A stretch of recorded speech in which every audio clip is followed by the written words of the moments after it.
YouTube and able to get started. Janice, can you just let us know if we're good Yeah, to go? you're live now. Okay, thank you.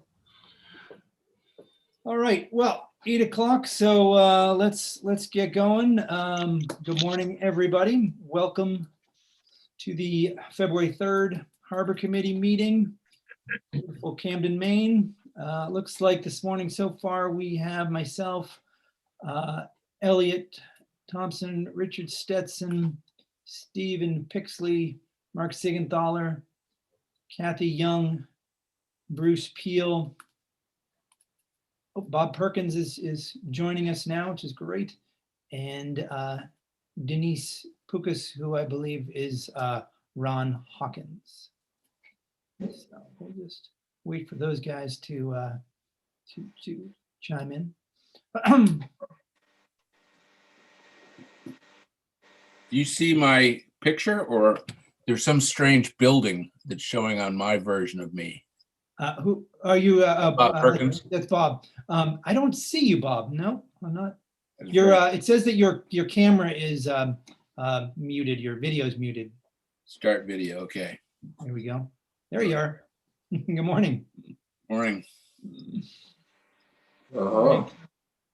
Ron, show us your face. Ron's getting bashful this morning, but I think we can hear him. There he is. Good morning, Ron. You have a face yet? Not yet. We can hear you now, but we can't see you yet.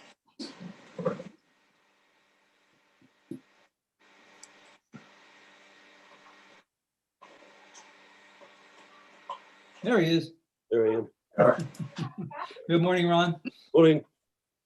All right, well, we'll get started. Welcome, everybody, as I said, to the Harbor Committee meeting.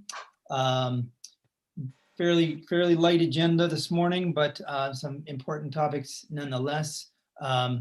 Just in terms of, I want to do better than I did last time and make sure that we have, I believe we have all 5 voting members today, by myself, Kathy, Bob, Mark, and Elliot. Yep, there's 5. Okay, so I don't need to designate a alternate voting member today. So we've got that done. As we've done in the past, just want to start by saying, obviously that this is a public meeting and this is being streamed on YouTube and open to the public. And as such, just wanted to see if anyone has any non-agenda items that they would like to share with the committee. See that Denise has made me the host, so I don't see anyone waiting in the waiting room. So seeing no non-agenda, no one, do any of the committee members have any non-agenda items, I should ask? No. All right. So then moving on. That was easy. One down. Moving on to item 2, approval of the minutes. Did anybody get a chance to look at the January minutes so beautifully put together by our new secretary, Bruce Peel? I approve heartily. Did anybody notice any problems, corrections, or anything?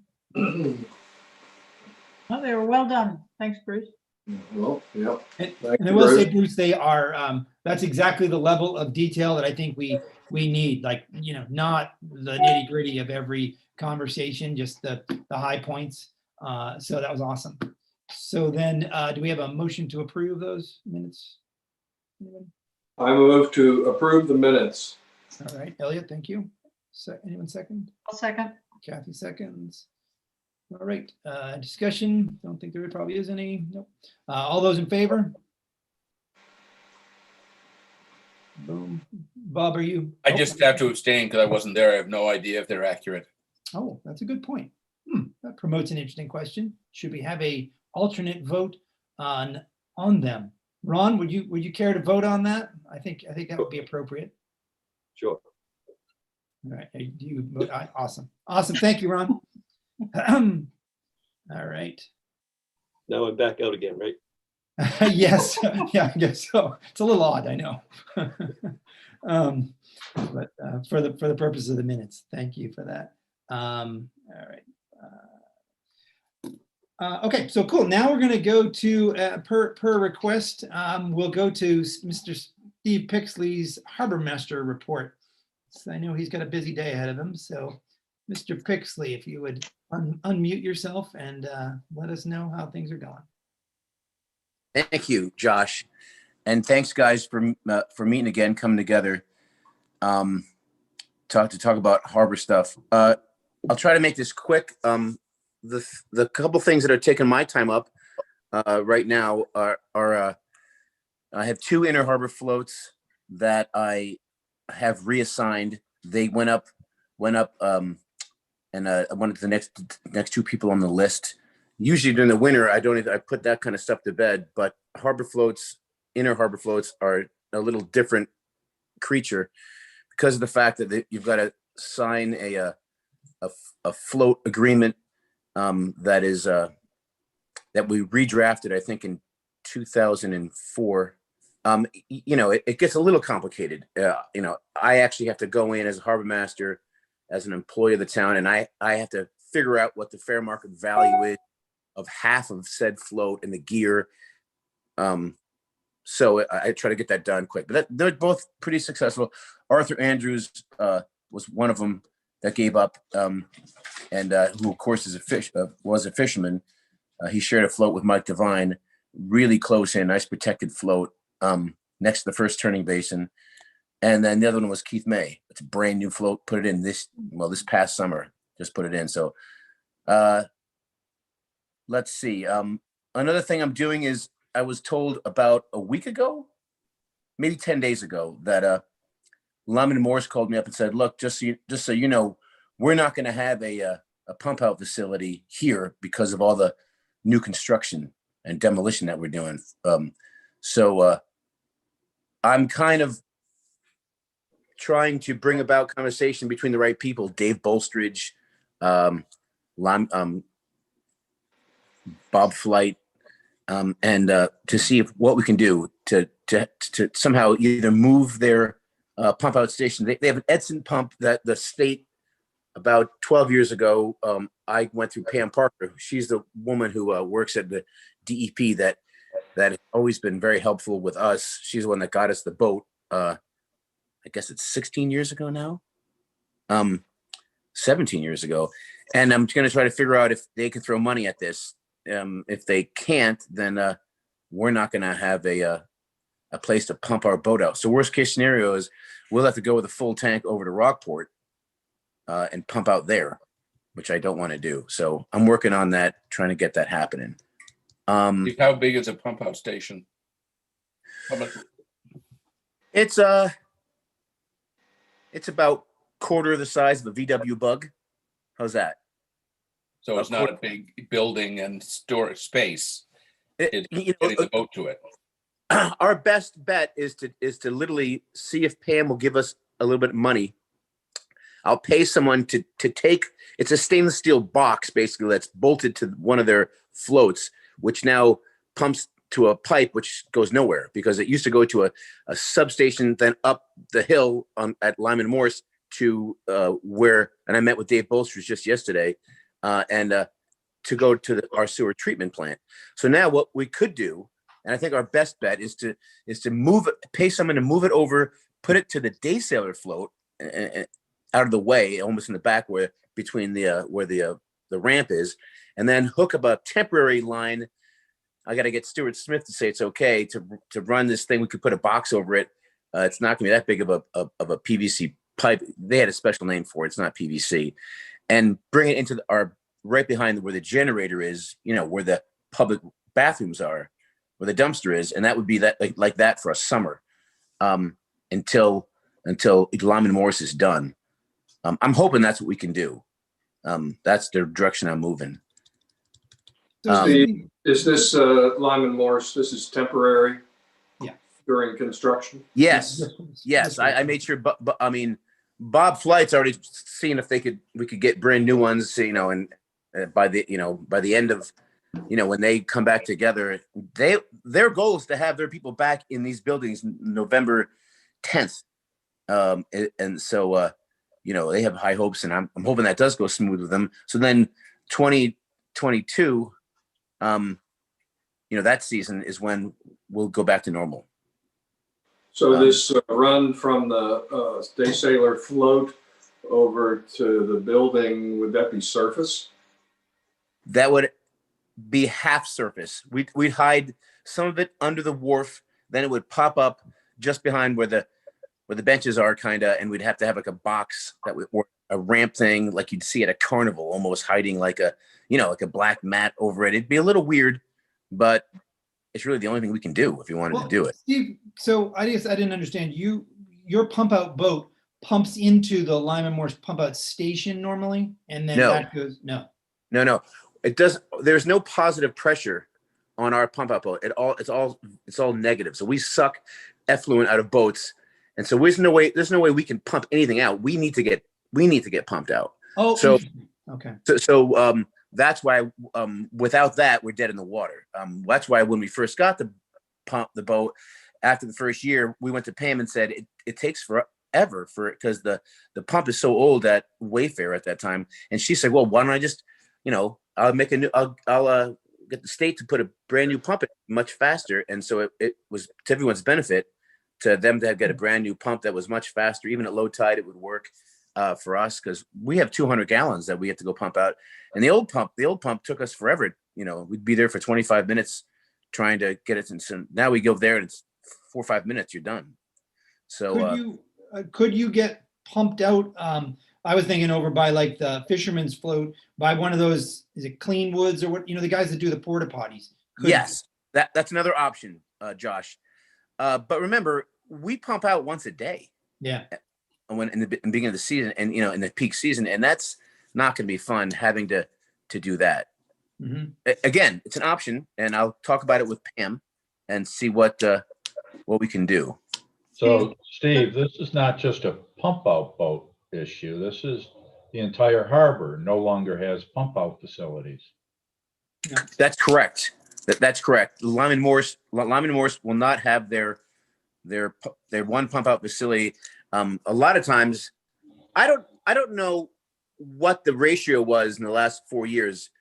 I mean, obviously, they would have boats that would be right next to that pump out. They'd call us and say, "Can you pump us out?" And I'd be like, "No, I'm not going to come." Or I'd come say yes. I get off my boat, tie my boat up, go get the pump, the line, which reached them and said, "Here."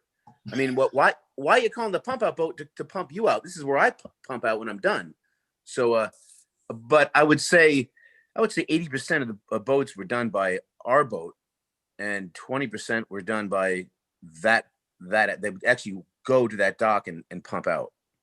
So just to be clear, we will in the town, in the harbor, we will still have a pump out capabilities via your boat, via your pump out boat. We just need to figure out how to then deal with the effluent that you have collected. That's correct.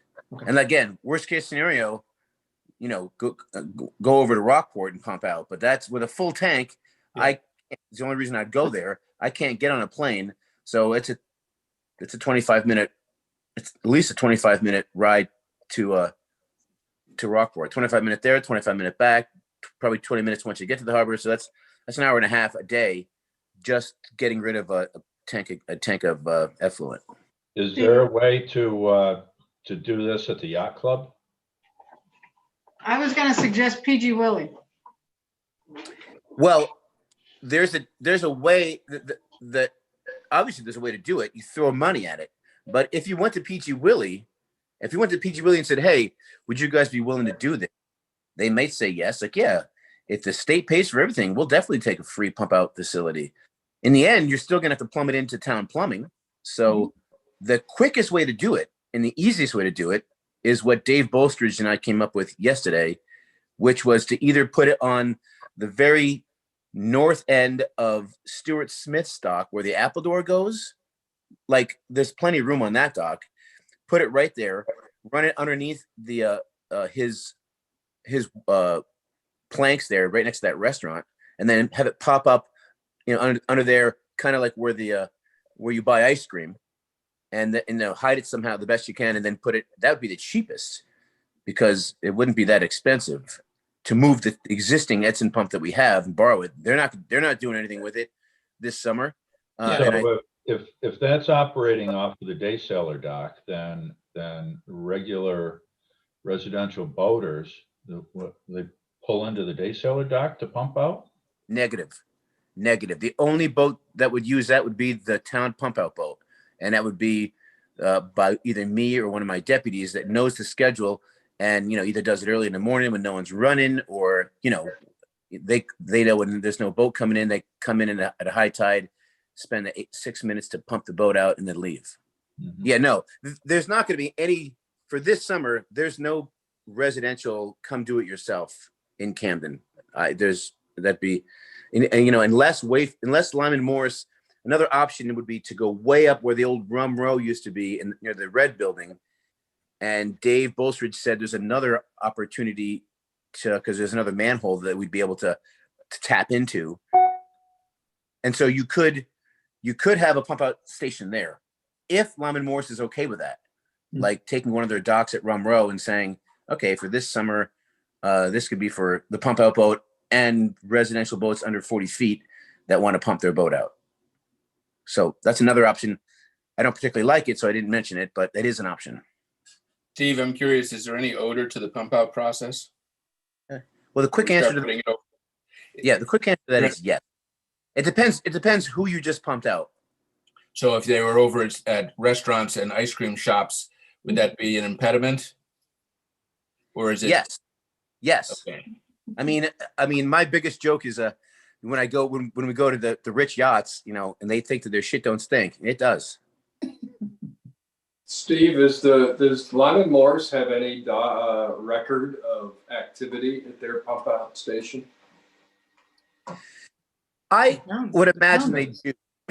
If I was a betting man, I'm going to say that they probably do. If I ask Nancy, and I could find out to see what they have, that'd be interesting. I think that Lyman Morris provides that to the town every year. I'm pretty sure as part of its arrangement there. I think that we do.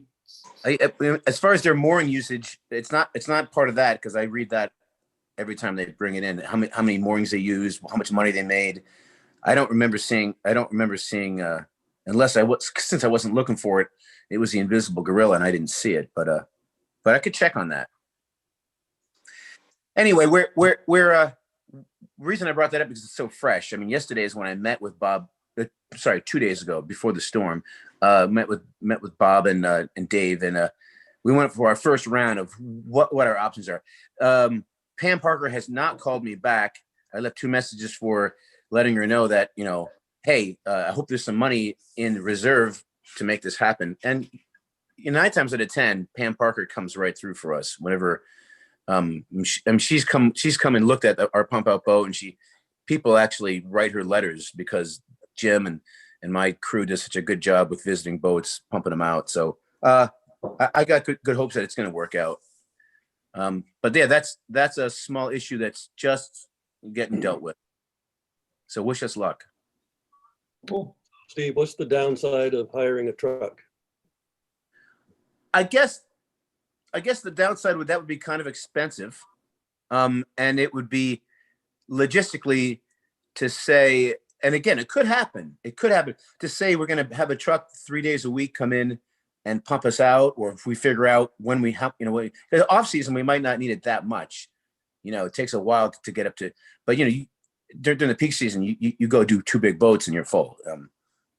The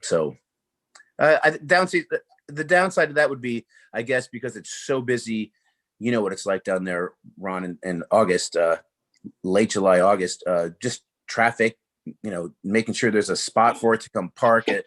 Fishermen, parking becomes gold down there because they're all starting to fish that by then. But that would be the downside. If you did You got 9 spaces at the Fisherman's Dock. You could allocate 1 of those spaces for the. You could. Truck. Yeah. That could work. I mean, that may end up being the most cost effective in the long run, depending on what, what it costs to set that thing up for 10 a year's time and run the pipe and all. I don't know. I guess so. You're on it. So that's awesome.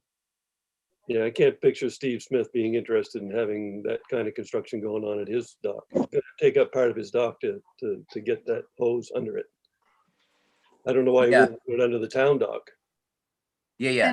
Could you I- could you have I- the truck come to oh. empty it at Steamboat? Which is equally busy in the summer, I grant you, but if we ended up going with the truck maneuver.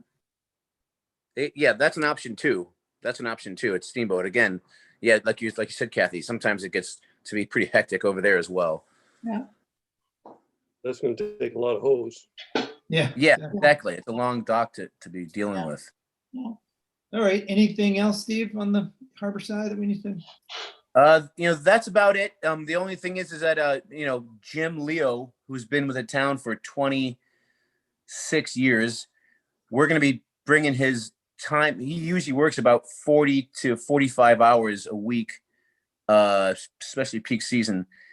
I've had conversations with Audra and with some other close friends, and he's just, he's starting to get a little too, he gets too tired. I won't admit it. So I talked to him last year, and we're going to bring him back down to about half that. And I'm there's a new person who I'm going to kind of start teaching how to do the pump out boat, and do other, things like a deputy harbor master does. Her name's Sarah, and she's a captain. She works part-time driving the cutter Owl, and so I've been talking with her for probably maybe 3 or 4 meetings about hiring her to do about 20 hours. So she'd come in and start doing about half of Jim's thing. So it'll be passing the torch. I want it to be a good transition. I want to make sure it ends really well with him. He's about ready. He's not ready to retire fully, but he's going to be more maintenance of boats and smaller stuff, little less physical stuff for his last couple of years. So Cool. you'll see a small change there. Sounds like a good. That's about it. Well, that's awesome. Steve, Thank- please tell us about ramp damage. Ramp damage? Yeah. Oh, Steamboat. Yeah. The ramp damage is we had a pretty good storm there, and like usual, they take the brunt. We have one ramp that's Dave from Highway St. Laurent, and Dan, who works at that. He's one of the chief guys at the highway. We looked at that twice, and I would say in the next 2 weeks, Dave told me as soon as he can get some time, we'll start to go down there, and we've already looked at what we have to do. Basically, you've got three rows of concrete. What to call them? They're basically like cylinders. Those 10-inch by 10-inch or 12-inch by 12-inch concrete sticks that are bolted together. You got 3 columns of them. The middle column always somehow gets, because of wave action, it just becomes lifted up. It's big. There's a big hump down there. So we need to literally unbolt them. What we usually do is we go down there, we unbolt it, we chain it, lift it up, we get shovels down there, we move all the riprap around so it's close, put it back in, rebolt it. And then the first 2, we have to put big, football, baseball sized rocks in right where the tires go down. So it matches. So it's level right where it meets the big macadam, where they bring the trailers in. So it's about 3 hours worth of work at low tide, managing it. So you get there at low tide and you do your stuff. This year's a little worse than usual, but we'll do it. They're starting to see their age. Remember, this is going to be the 21st. This will be year 21 for both those wooden floats and that system. So accolades to the folks that designed it. I mean, it's taken a lot. The reason I know it's that because it was my first year as harbor master. The harbor committee were scared because this was a big project for them. They pushed this through, this new steamboat upgrade, and I think they had a lot of pushback. People were like, "That's a lot of money. The storms are going to destroy that. You haven't done the research," and so it was years in the making. My first year was when that happened, and it's lasted It's Yeah. lasted very well. Yeah, it doesn't owe us anything, which is great, but it's done well. Awesome. Thank you for that, Steve. I'd like to just comment about that if I could. Just that ramp has had issues with those sections since it was built. It The may have small stood ones. up- It may have looks like it stood up well, but this is not the first time you've had to go down and replace those ramp sections. No, So no. basically, in my opinion, it's a failed method. Oh, So- I wouldn't say that. Let's not pat ourselves on the back for how well we did it, because Once again, I agree. Once again, I agree with you, Ron, and I don't agree with you. But I do agree with you in the fact that when we go to redo it again, and we need to start talking about that, I don't think I would do it. I would love to entertain the talking about a different way to do it. I would love to do that. At the same time, that has lasted 20 years with, I would say minimal, effort. But so I agree with you, and I don't agree with you. So that'll be a conversation of talk. Yeah, let's save sure. that for. I'm let's just save that for talking about another. the facts. I'm just stating the facts, Steve. That's all. Yeah, Right. your opinion, really, not the facts. No, But No, I- I'm I talking- bring up- see, I'm talking about the fact that sections of that ramp were coming out within 2 years of the time it was built. yep, That's- and the town, and the town spent very little money over the last 20 years to upkeep it. But once again, Well, just You- don't call it, I'm just asking you not to call it opinion, Steve. That's all. that's exactly what I thought right now. All right, It's let's not- move on, you guys. This is. I think the bottom line This will be is, a good, this will be a good conversation for, it sounds like we have two good participants for the next conversation. Yeah, yes. No, thank you, guys. All right, Very- Chairperson, I'm gonna sign off, but thanks again, guys. Okay, thank you, Steve. Have All right, I will give the quick federal projects update, which is two parts. The first one is that it does appear that the deauthorization request that the town put through for the portion of the harbor to remove it from the federal navigation project was included it was actually included in the, well, it was part of the Water Resources Development Act, I believe it's called. And that was wrapped into the coronavirus package that the former President Trump signed on, I believe, December 27th. So I have not gotten the official notification, but I've done my online research, and it does appear that was included and went through. So I'm sure that we will receive some sort of formal notice of that, if you will. As a practical matter, it doesn't actually change anything. This is all essentially the mooring field from the turn in the channel just off the travel lift pit to Steamboat Landing on the north side as you enter the harbor. So that mooring field there is no longer part of the federal navigation project. There will still be moorings in it as usual. Steve will still control it as normal. So, but it just allows the town and the adjacent property owners to have discussions and about what they want to do there in that area. And that's really all that proposal was. So that's one thing that is through, if you will.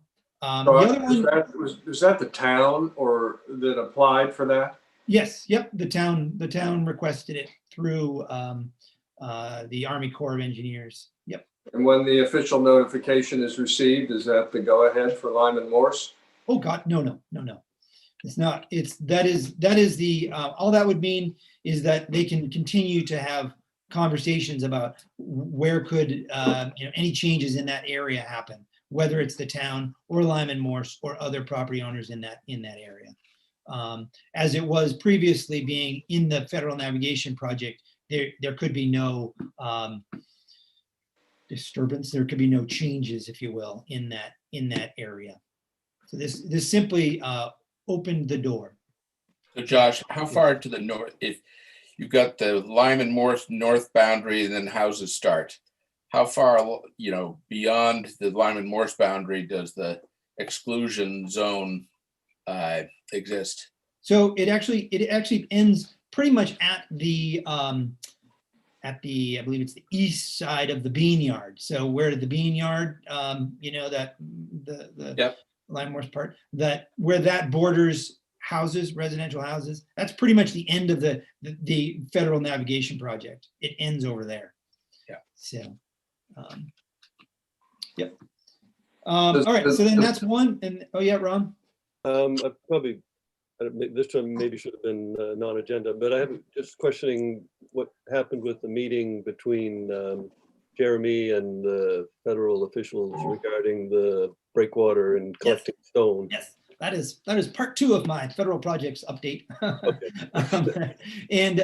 So Jeremy has been communicating with the Army Corps of Engineers and is continuing to do so. So I asked Jeremy for sort of an update. He has gone through and they're trying to get a new, a refreshed construction update cost estimate for the project. There was one that was included in that federal interest determination, which was that big document that Jeremy showed us a while back about the breakwaters.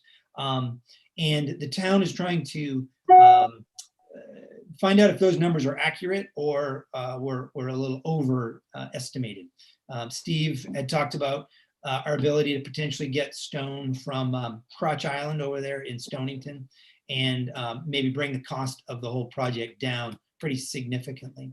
So Jeremy did talk to the owner of the Crotch Island facility and was able to confirm the stone numbers.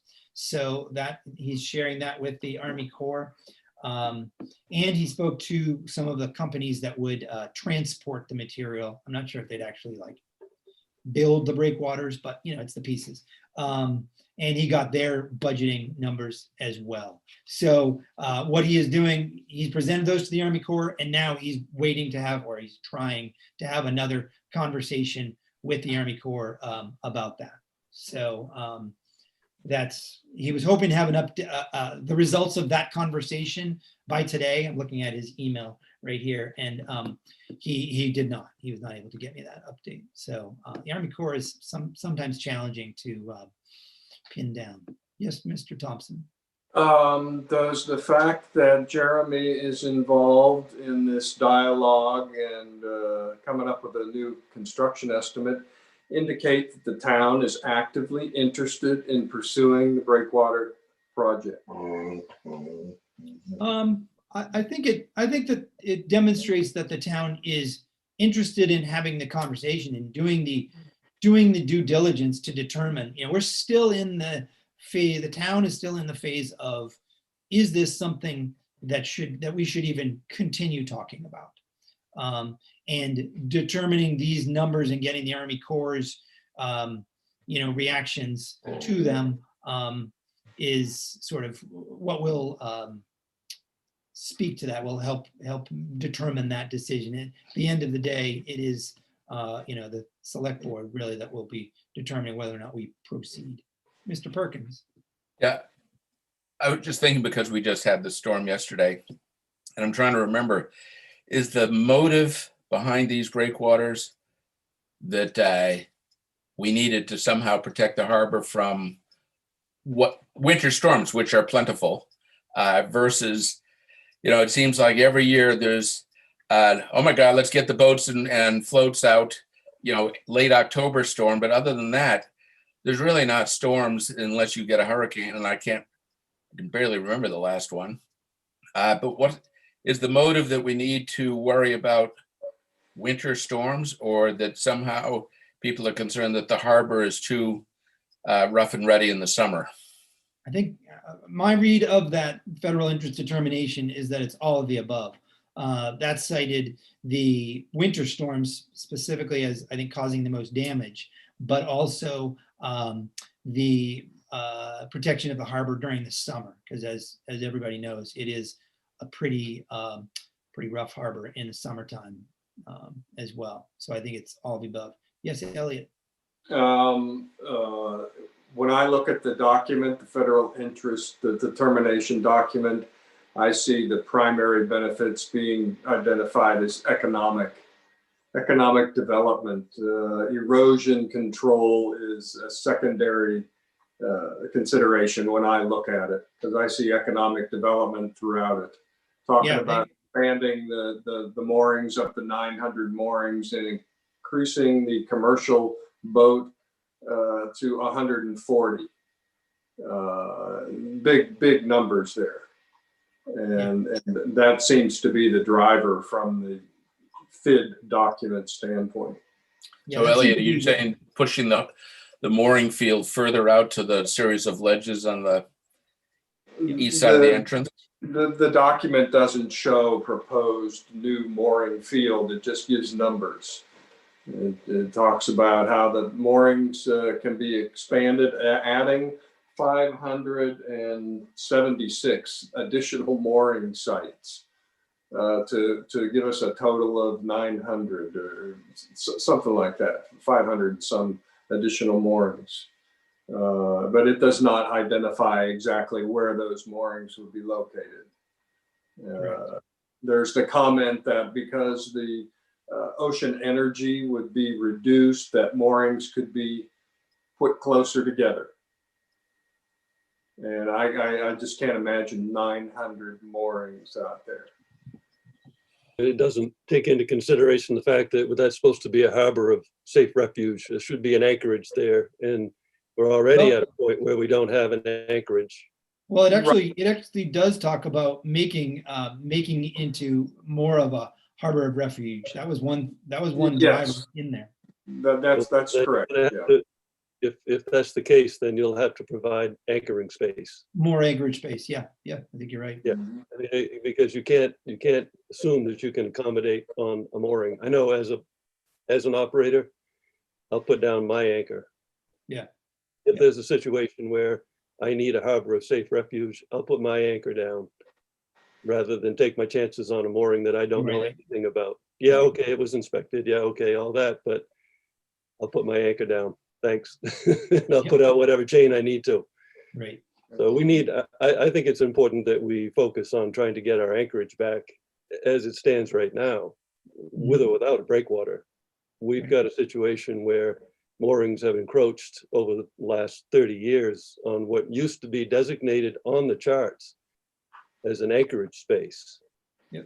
Well, It's no longer existent. It's been. I think I think that will definitely be part of this, if that discussion moves forward, and that's a big if at this point, but if it does, I guarantee that will be part of the discussion.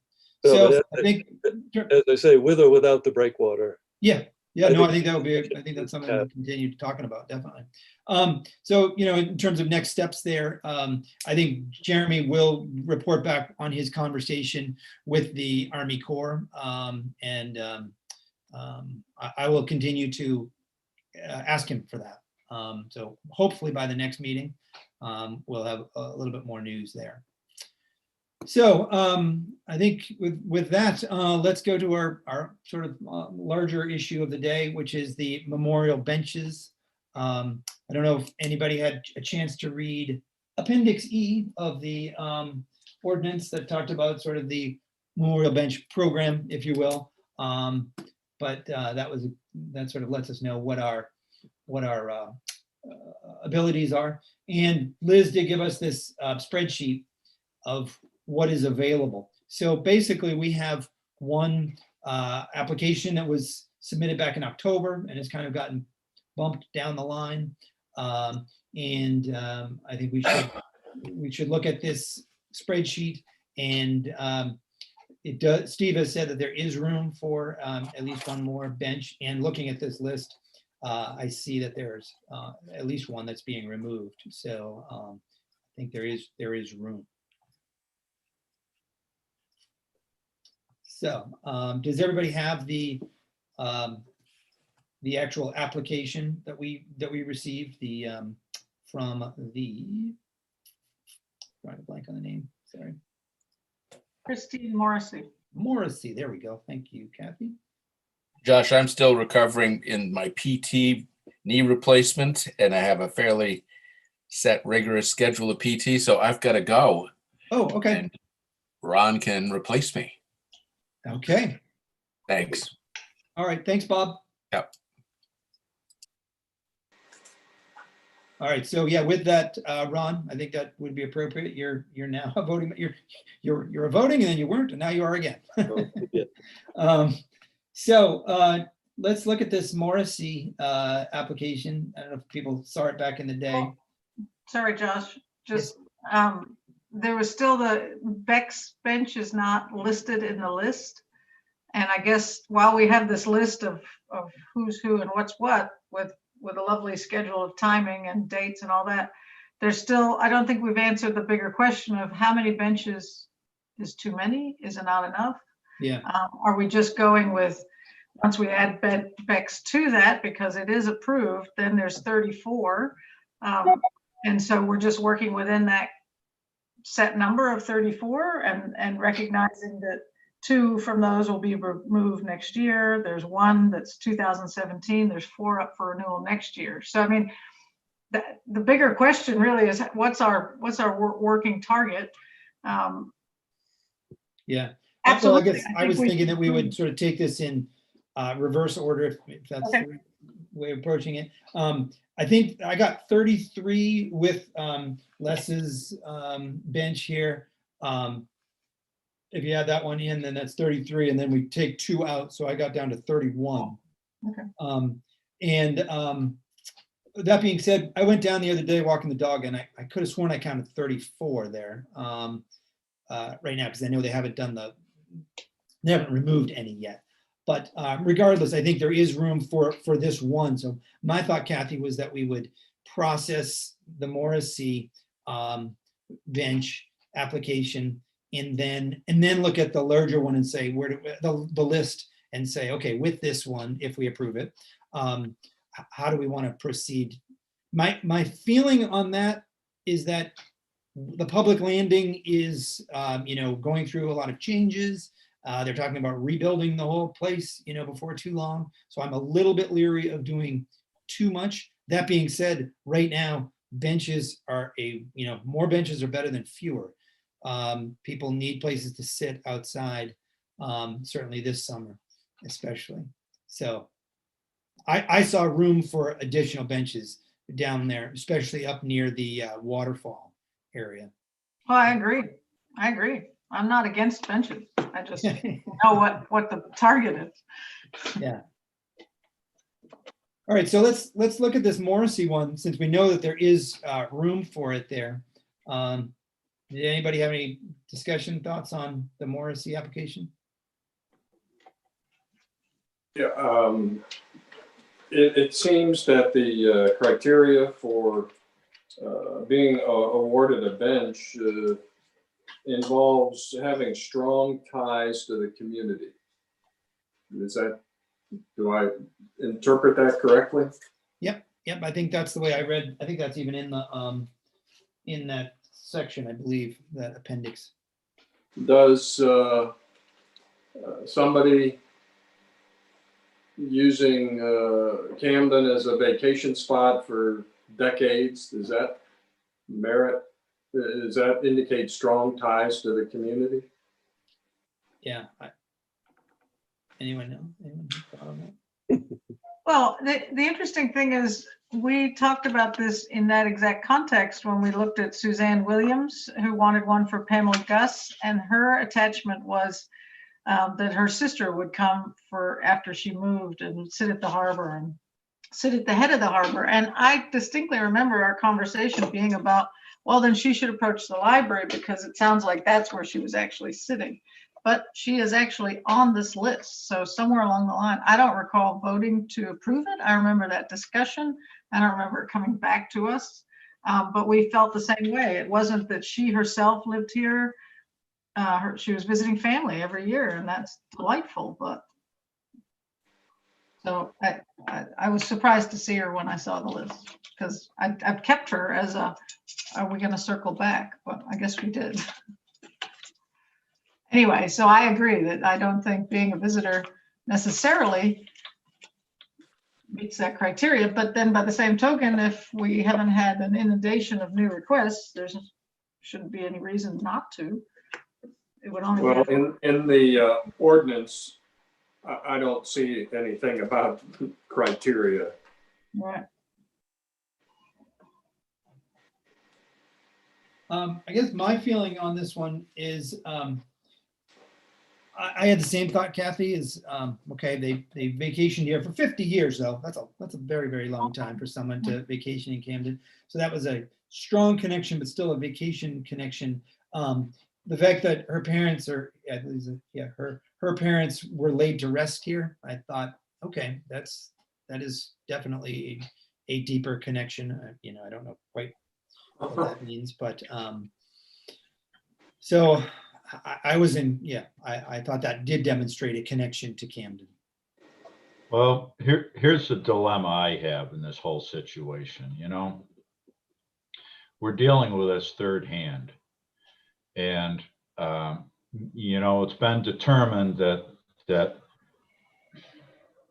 the two paid employees of the town who are in charge of operation of the harbor no longer have to participate in harbor committee decisions. So, that kind of concerns me. Steve manages the benches and is in charge of that, but he doesn't have to be here and discuss it. My understanding of that, Mark, is that if we approved this, we actually would send our it's a recommendation for, and we would send that to the town manager and the select board. And they would say, okay, the harbor committee recommends this, but then they would have a conversation with Steve. We would not, as I've said before, we're an advisory committee, so we would advise that, but the actual approval of it would come from the town manager and or the select board. Well, I guess my point is, though, that we don't have any discussion of firsthand discussion of who these people are and why they want the bench. And, so I guess based on that, I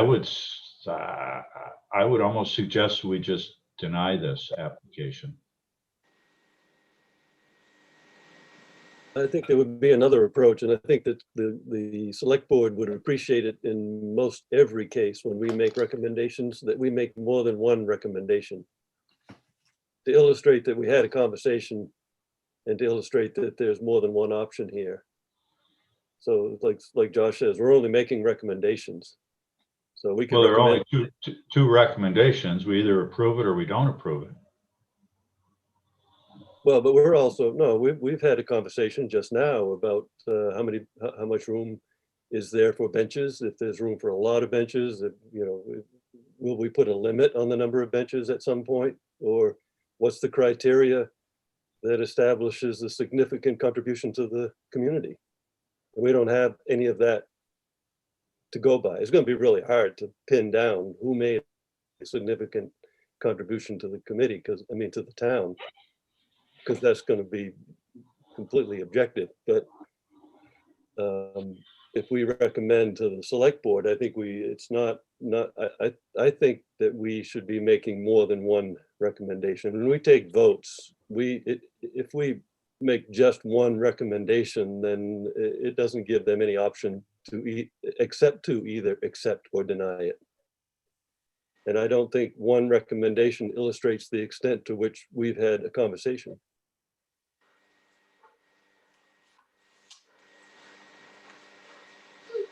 I don't think it's out of line to say we could vote to make two recommendations. What are those Yeah, recommendations? what would they be, Ron?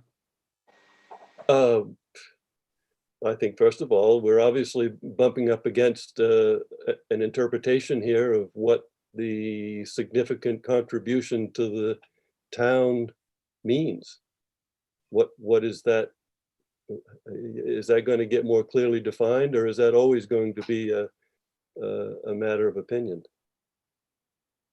And there's a comparative aspect to this. I mean, there are people's names on benches down there who did indeed make a significant contribution to the community. I mean, having visited for 50 years, that's one thing, but having run a business out of the harbor for 50 years that's different. And not to mention the contribution in terms of money for dredging and, you know, there's any number of things you could point to that would, if we were going to somehow rather put this in a list of priority, who's made the biggest contribution, you know, which name down there. Maybe, well, obviously we're not going to do that, but somewhere in there lies the truth.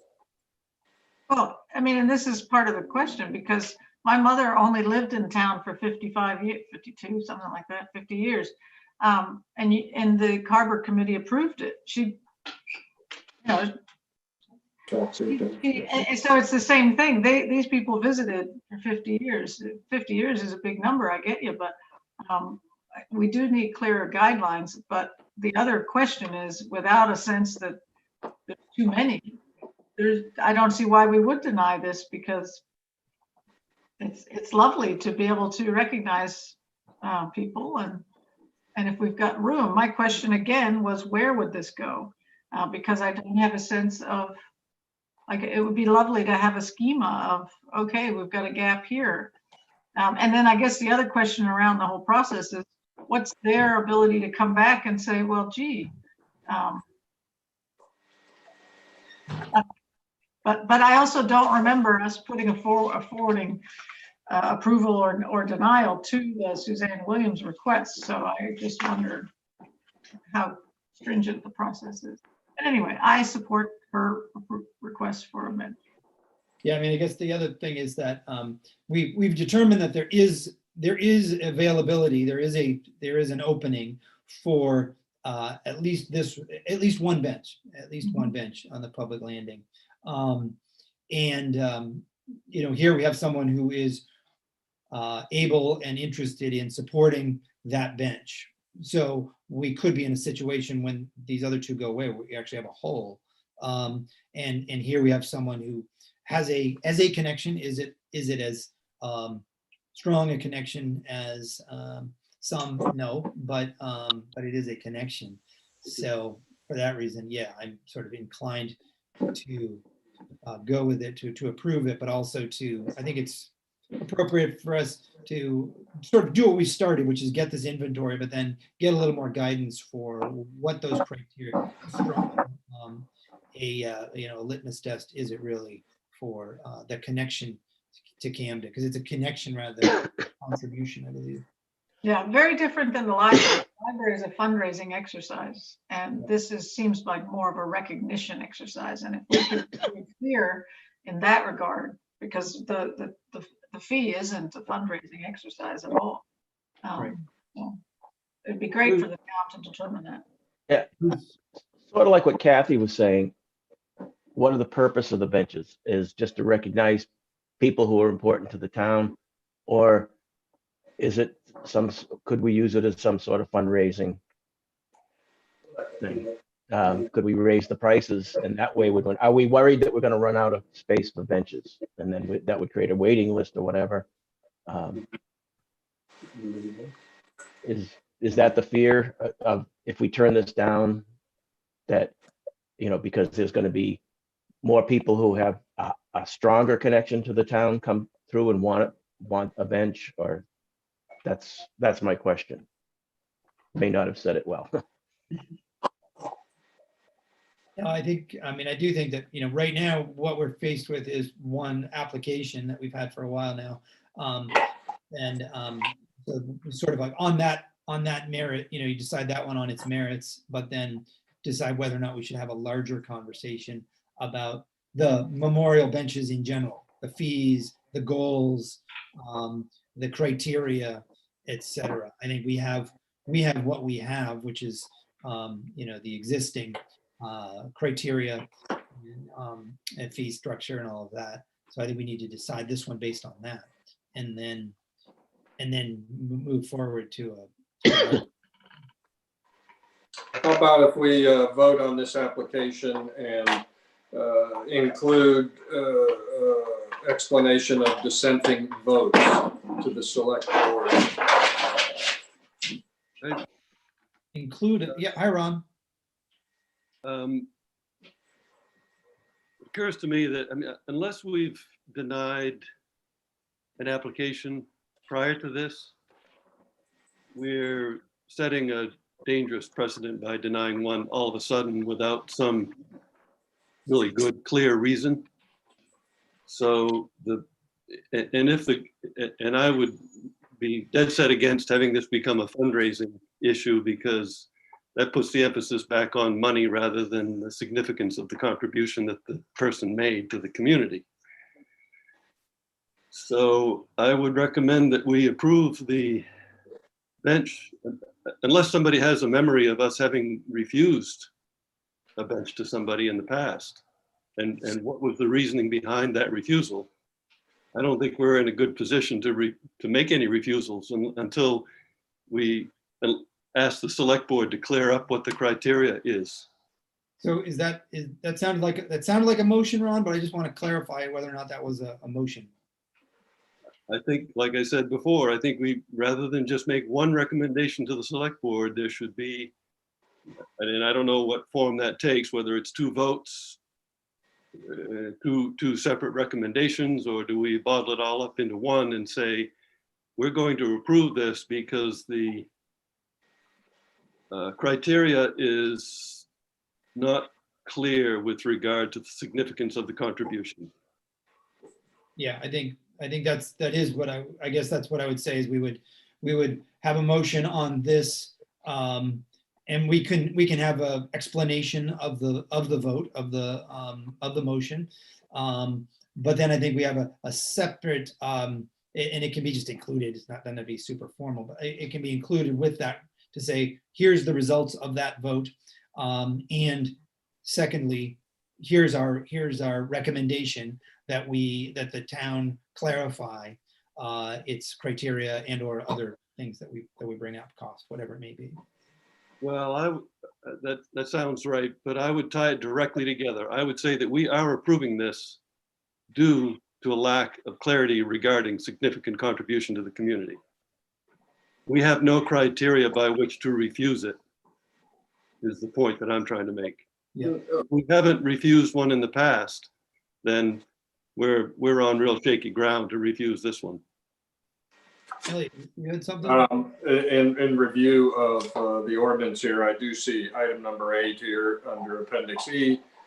If there are criteria being satisfactory demonstration of association with the town of Camden. Okay, so that's what's in the ordinance. I'm interested to know if Richard Stetson has anything to share on this topic. Not that I can think of right here, right now. Benches have come up on a regular basis for years, and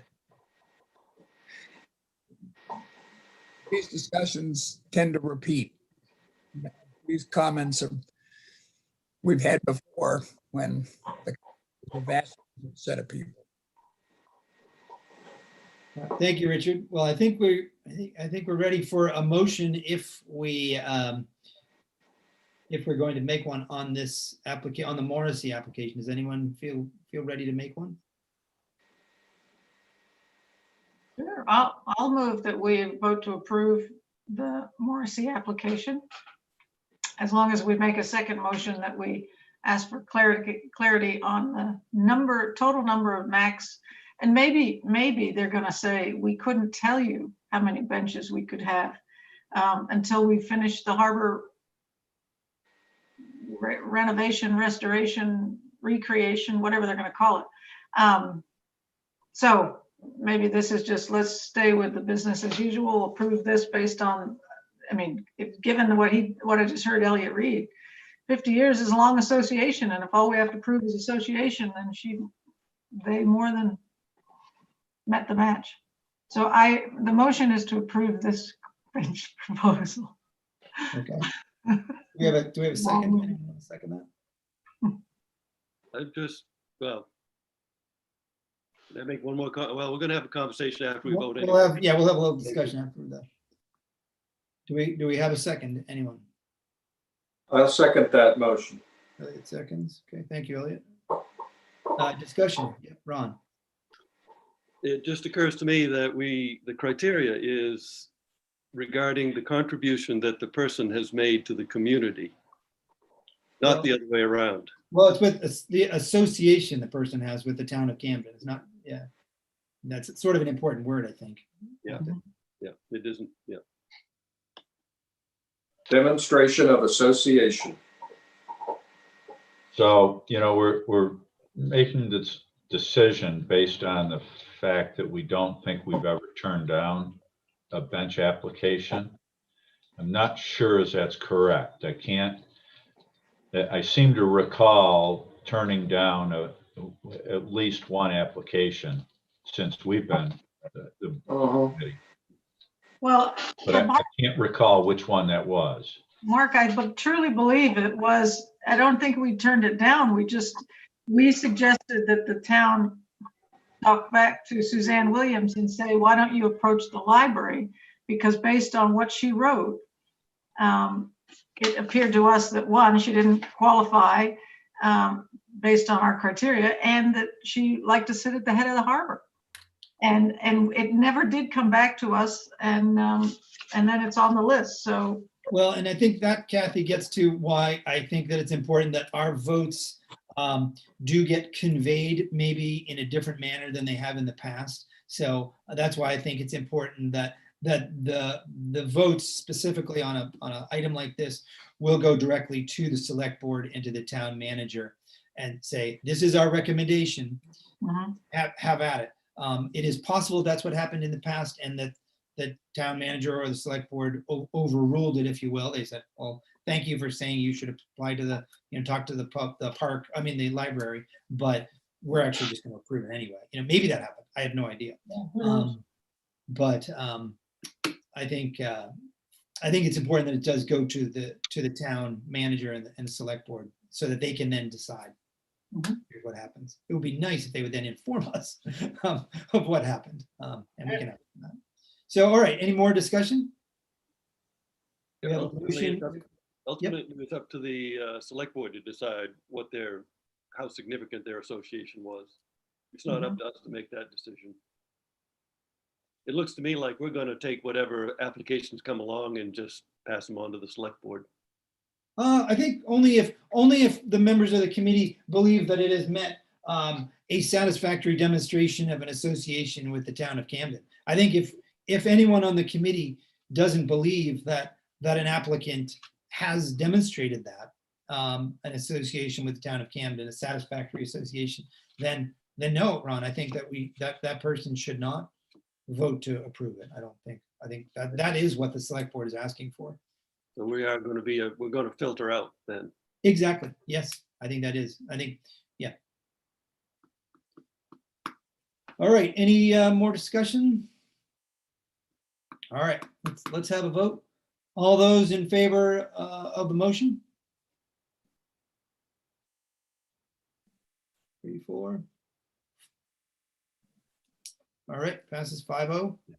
Thank you, everybody, for that. I think this is a good discussion, and it's and I think it's an important one. These benches, well, Kathy, these benches are important. These are, they really are. They're important for a lot of people. They're important for the community. So I think on the one hand, it's a lot of conversation about a bench, but I think it's an important bench, and it's actually, it means more than it might sound in the headline. Yeah, and I just want to be clear that I don't want them either to become fundraisers for the town. I think cost recovery is great, but when I was looking around for how to do something for Phyllis, library benches are ridiculously expensive, and so therefore they don't necessarily serve this purpose in my mind, to be able to let residents and folks who care deeply about the town recognize people who worked here or lived here or enjoyed here. So I agree, Kathy. I think the fee should be significant to cover the paperwork and the maintenance and construction of the bench, and it should never be turned into a money-making operation, regardless of whether it's for-profit or non-profit or whatever. I agree with that 100%. Absolutely. All right, well, that's it for our agenda, but I did want to talk about our next meeting in March. I would ask, it looks like I'm going to be away actually on that first Wednesday in March. So I was wondering if the committee would be amenable to moving it to March the 10th at 8 a.m. instead of March the 3rd at 8 a.m. Okay with me? Yeah, it works for me. All right, so the next meeting, March 10th at 8 a.m. Look at us, we kept it to just over an hour. I thought, Kathy, you had discussed having a second motion regarding benches. Well, yeah, just the notion of, do we put it on our own agenda to say, or is there something from the town, some directive from the town around how we clarify some of these things, numbers, criteria, all that? I thought that yours was focusing on clarity on the number of available benches. Both the number that would be available now, but also what do we want to say? We should have a maximum number of benches regardless of what's there now. I think we should ask, we can ask for that, and I think we should. We'll include that with our vote. Awesome. If there's nothing else, oh, yep, Bruce. You're muted, Bruce. All right, is that better? Yeah. What is the process for changing our charter, that bench protocol thing? If we felt strongly that people who vacation aren't appropriate, we could just easily change it to a resident who made it a contribution. My understanding is, well, I guess the question would become whether that falls under the definition of a satisfactory association. Yeah. But if we wanted to specify it and actually change it into Appendix E here, that would require actually putting it into the ordinance. So we'd have to change. Okay, so that's a vote. Yeah. As a town vote. Yep, exactly. Which we could do. They update the town ordinances all the time. So that is a possibility. Yep. So Josh, you're going to include in your notice to the select board the questions about criteria and number of benches. Yep, exactly. Is that right? That is correct. Awesome. If there's nothing else, I think, did we decide if we need, we don't need a motion to adjourn, do we? Mark, do you know the answer to that? No, we don't need a motion. You can just adjourn the meeting. Okay. It seems silly to, does anyone have anything else they want to bring up before we adjourn? Awesome. Thank you, guys. And, we'll see you in March, if not sooner. Always never hesitate to get in touch. I'd like us to be talking in the interim as opposed to just on the Zoom. Awesome. Bye. Thanks, guys. See you later. Bye.